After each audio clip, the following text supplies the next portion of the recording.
Well, the National Bureau of Economic Research recently declared the recession over, but that doesn't mean people are breathing easier these days. In fact, the fear of a double-dip recession is back. So, of course, the question is, how do you protect yourself for possible second round of financial hardship? And President of TFG Wealth Management, Mark Fried, is here now to help us figure it out. And what can people do? Because this is a real fear right now. Sure. Right now, I think it's very important to protect what you have. So many people lost money because they didn't understand their investments. We all have to take personal responsibility, understand what we're investing in, make sure that it does what we want it to do. Well, you say make sure your goals match your choices. What exactly do you mean by that? Sure. When you're investing, you want to make sure that if you're saving for college and it's only 4 years away, that you're investing conservatively so it's there when you need it, or retirement. But if in your 20s and you have a long time, then you can invest a little bit more aggressively. All right. Don't place all of your eggs in one basket. I think people think that if something's working, that's the way to go, but actually it's not. I can't tell you how many people come into my office and they have all their money in CDs or all their money in stocks or all their money in bonds. You know, there's a real simple rule. It's called the rule of 100.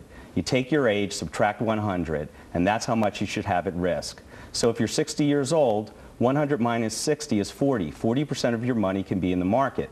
The other 60% should be safe in things like CDs or fixed annuities. Don't become retirement reliant. What exactly do you mean by that? Well, unfortunately, pension funds are not as safe as they used to be. Companies are cutting off their 401ks. So there are some things that you can do. If you're 50 years old or older, there's some catch-up provisions, so you can put a little bit more money in your IRA or your 401k. And if you're younger and you're saving, then put a little bit more away. It might be a little bit tight now, but you'll appreciate it when you retire. You'll be glad you did. Absolutely. Then you say, finally, don't add insult to injury. It's all about taxes, okay. Unfortunately. You can lose 30% of your money to taxes coming out of your IRA or 401k. If you don't do everything exactly right, the federal government is standing there waiting for your money. So you have to be very careful. You need to consult an expert. What would you say is the #1 financial mistake people make, especially in these tough times?